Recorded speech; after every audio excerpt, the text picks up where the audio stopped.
La ringrazio. Chiede ora di intervenire il deputato Riccardo Nuti. Prego, ne ha facoltà.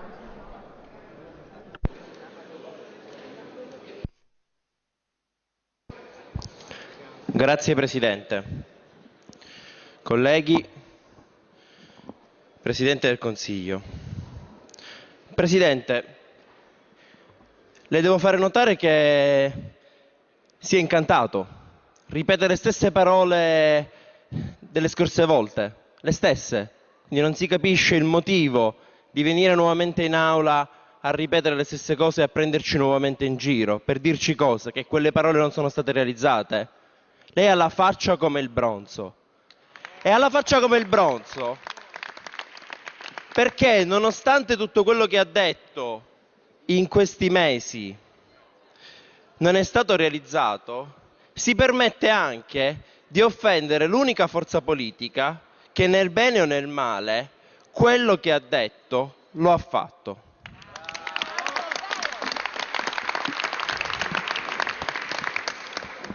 È bene forse chiarire ed informare meglio i colleghi e chi ci sta seguendo da casa di alcuni concetti distorti che spesso passano. Primo, Forza Italia non è opposizione. Questa presa in giro, questo teatrino fatto apposta per far sembrare che Forza Italia è opposizione, lo risparmia a chi non ha memoria o a chi è nato da pochi giorni. Lo sappiamo benissimo che Forza Italia non è opposizione, lo vediamo in quello che propone, non è niente di diverso rispetto al PD o a tutte le altre forze politiche, semplicemente ha degli altri interessi perché sono i propri, ma non per questo è diversa dagli altri. Andiamo ai giornalisti. C'è un concetto, Presidente, forse non è chiaro cos'è il giornalismo.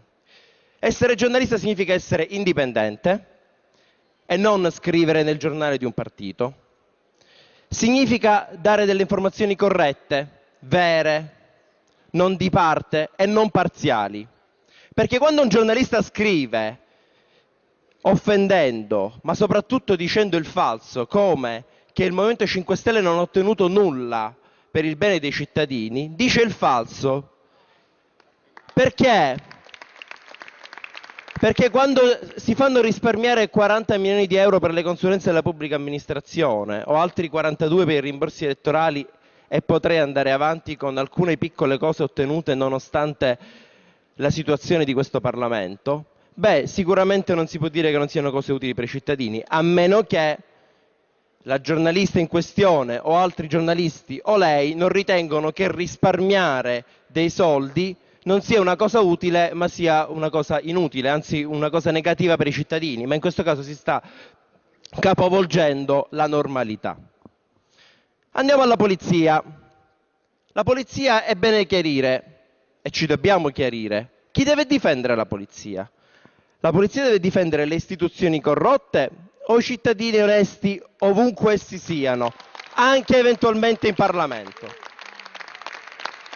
Io penso la seconda, però probabilmente magari lei o chi la pensa come lei potrà dirci che le istituzioni corrotte, come per esempio dei parlamentari, non ce ne sono qui e quindi in quel caso sarebbero dei cittadini onesti. Però mi corre l'obbligo di informarla, visto che i giornali non lo fanno tanto o lo fanno in maniera superficiale. Vede, sta parlando con un cittadino che è del quartiere San Lorenzo Resuttana di Palermo. Ebbene, il nuovo responsabile del suo partito ha nominato il responsabile welfare e scuola Davide Faraone. È un collega che è seduto fra i banchi di questo partito. Cosa faceva nel 2008 questo collega? Andava in casa di Agostino Pizzuto nel marzo del 2008 per un accordo di sostegno elettorale. Questo viene rilevato non da me, ma dalle intercettazioni ambientali che sono state fatte. A proposito, eliminiamole così evitiamo queste informazioni. Ma chi è Agostino Pizzuto? La informo perché magari lei non lo sa. È detto il Basettone nel mio quartiere. Deteneva l'arsenale del clan di San Lorenzo Resuttana di Palermo. È stato condannato a 8 anni per mafia ed estorsione e a 10 per detenzione di armi. In particolare aveva 2 pistole semiautomatiche e 2 revolver, 2 mitragliatori di fabbricazione croata con silenziatore, un fucile a pompa, una granata, migliaia di munizioni di vari calibri, anche da guerra, e un giubbotto antiproiettile. Ovviamente c'è un'indagine in corso, non coinvolge il collega Faraone, ma questo non significa non essere istituzioni quantomeno moralmente corrotte. Non bisogna essere condannati dal punto di vista giudiziario. E se qualcuno, e la informo Presidente, quasi con spirito giornalistico, e se magari si può dire ma io non sapevo a casa di chi andavo, beh, a parte che nel quartiere San Lorenzo Resuttana mi creda, non sapere a casa di chi si va nel proprio quartiere è un po' strano, non sapere di che tipi stiamo parlando. Ma lasciando stare questo, quasi a confermare questo, nelle elezioni amministrative di Palermo, durante le primarie, le cosiddette primarie di cui ci si vanta, sempre questo suo collega è stato beccato tramite un video che può vedere, pubblicato su Striscia la Notizia, Canale 5 e così via, mentre praticamente con la cooperativa Palermo Migliore prometteva posti di lavoro in cambio di voti alle primarie. Nel video, non lo dico io, nel video si parlava di voto di scambio, ce ne parlavano loro, Presidente, si figuri. Ma andiamo oltre, facciamo finta di nulla. Lei intanto ride, ma la situazione è un po' grave, però faccia lei, continui, non si preoccupi. Andiamo ad altre istituzioni, magari non corrotte, ma moralmente corrotte, Presidente. Abbiamo un ministro Cancellieri che su chiamata, su telefonata, per chi aveva il numero, chiede la scarcerazione del figlio della Ligresti, famiglia coinvolta nello scandalo Unipol Fonsai, come se fosse nulla. Abbiamo un viceministro incompatibile fra le cariche di viceministro e sindaco, De Luca. Quando lo buttate fuori penso che sia sempre tardi. Poi abbiamo un ministro degli interni che addirittura fa così bene il suo lavoro che non sa che nel paese di cui è ministro viene presa la moglie di un rifugiato politico con la figlia minorenne e viene buttata in un altro paese, nel paese da cui è fuggita. Vede, questo è un Colleghi, facciamo esprimere il collega Nuti.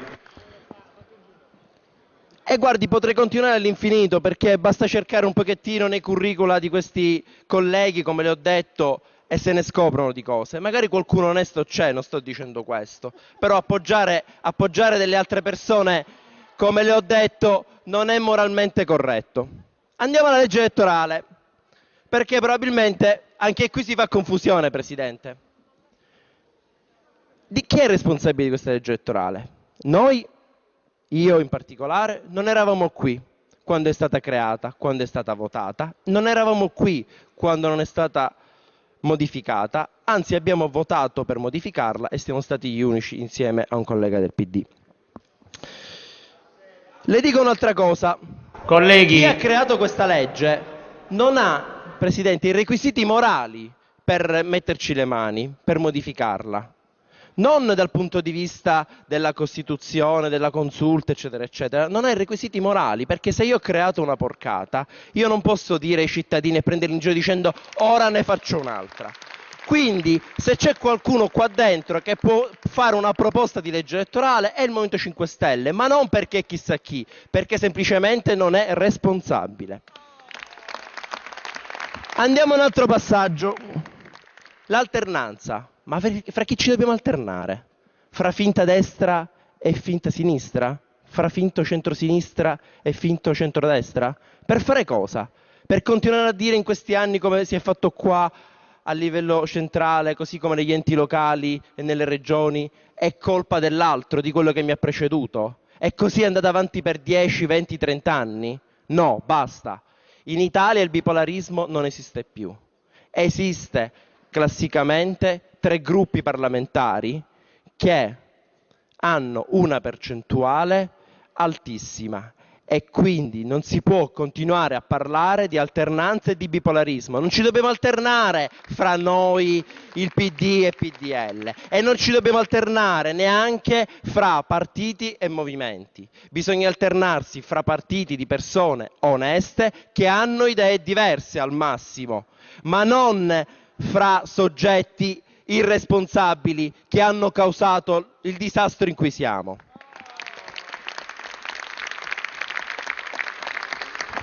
E chiarisco un altro concetto che forse sfugge a qualche ignorante che non è in quest'Aula. La legge dei sindaci, detta anche Super Porcellum. Ecco, a tutela di quest'Aula, le ricordo, e ricordo a tutti gli italiani, che il Parlamento non è un consiglio comunale e non lo si può fare diventare un consiglio comunale, anche se viene costantemente superato dai decreti e sembra che non serva più a niente. Quello che bisognerebbe fare è ridare centralità al Parlamento, ma centralità non a parole, nei fatti, non calpestarlo costantemente. Andiamo al finanziamento pubblico ai partiti o all'abolizione delle province. Forse non è chiaro, io lo spiego proprio in maniera semplice. Se lei legge oltre il titolo della legge, non si abolisce nessun finanziamento pubblico ai partiti e non c'è nessuna abolizione delle province. Anzi, ieri, se guarda l'intervento della mia collega Carinelli, si evidenziava, riportando semplicemente il testo della legge, è inutile che scuote la testa, basta andare ad ascoltare le parole della collega Carinelli, addirittura c'è la coabitazione delle province con le città metropolitane nella stessa zona. Ma questo lo diceva il testo di legge, non lo diceva qualcuno del Movimento 5 Stelle, basta andarlo a leggere. Vogliamo parlare della svendita del paese per fare cassa? Cioè come bruciare i mobili di casa per riscaldare una casa e poi non avere più niente. E non ci dica che non serve per fare cassa, perché l'unica soluzione che viene data è quella di svendere le aziende più importanti di questo paese, anche in zone come per esempio nella zona di Catania dove si sta svendendo l'STM. Parliamo della spending review. Io mi dispiace ma devo ricordarle un po' di tutte le corbellerie, per non dire altro, che ha detto. Affidare la spending review al signor Cottarelli, che magari sarà pure bravo, ma come dire dovrebbe avere l'obiettivo di ridurre gli sprechi e dargli 200.000 euro l'anno, quando c'è qualcuno qua fuori che sta manifestando, qualcuno ma pochi, forse è un po' contraddittorio e forse li fa incavolare maggiormente. Lei parla poi del contatore della semplificazione. Beh, a parte che bisognerebbe andare a vedere come sono scritte le leggi e quindi altro che contatore della semplificazione. Però se possiamo farle una proposta molto umile, guardi, se magari può fare il contatore dell'arricchimento della classe politica e dei soggetti politici nome per cognome negli ultimi 20-30 anni, farebbe anche una cosa buona e giusta. Per quanto riguarda Beccaria, le ricordo che casomai si dovrebbe parlare di certezze della pena e non di indulto e amnistia, ma lasciamo stare. Però le voglio dire una cosa, sono d'accordo con lei. Tracciamo una linea, tracciamola. La tracciamo, però non con la suddivisione che ha fatto lei, che fa ridere i polli. Facciamo una linea, da una parte i disonesti e da un'altra parte gli onesti. Da un'altra parte, come le ho rappresentato e le posso portare ulteriori dettagli e ulteriori dati, chi è vicino alla mafia o addirittura è stato condannato per mafia, parlo qui e parlo nella mia regione, in tante altre regioni,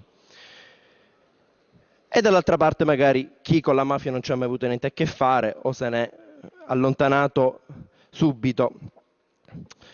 Chi magari ha adottato una politica clientelare e assistenzialista, mettendo in schiavitù i cosiddetti precari o quella gente che magari per bisogno di lavoro si è rivolta a quel politico, a quella conoscenza politica, sbagliando, lo dobbiamo dire, ma voi ve ne siete approfittati di questa ignoranza, e chi invece ha sempre rifiutato di avere una raccomandazione politica per un posto di lavoro. Chi non avvalla questa schiavitù di queste persone. Parliamo di chi da una parte dice di abolire il finanziamento ai partiti, finanziamento pubblico ai partiti, e poi magari cambia in rimborsi elettorali e poi fa la legge per abolire il finanziamento pubblico ai partiti e poi fa una legge dove comunque per i prossimi 3 anni continuerete a prendere i finanziamenti pubblici ai partiti, e dall'altra parte chi rinuncia ai rimborsi elettorali, chi rinuncia a 42 milioni di euro, perché vede, per abolire il finanziamento pubblico ai partiti, a parte una legge, basta semplicemente rinunciare, non prenderli e poi dire facciamo una legge.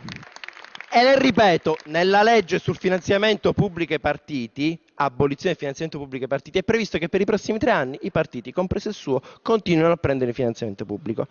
Continuiamo in questa linea, per finire, c'è chi dice di abolire le province, ma non lo fa, anzi crea maggiori oneri, come ha detto la Corte dei Conti, e non risolve per niente il problema, e chi addirittura, si figuri, neanche si è mai candidato alle province, si figuri. Non ci siamo mai candidati alle province, per coerenza. Concludo, Presidente. Noi cittadini onesti vi faremo sparire.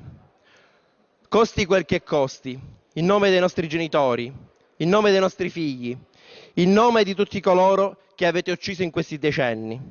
Non vi diremo vergogna. Si rivolga con rispetto all'Aula e al Governo. Perché non vi diremo vergogna, perché anche questa possono provarla i cittadini onesti, e non siete certo voi.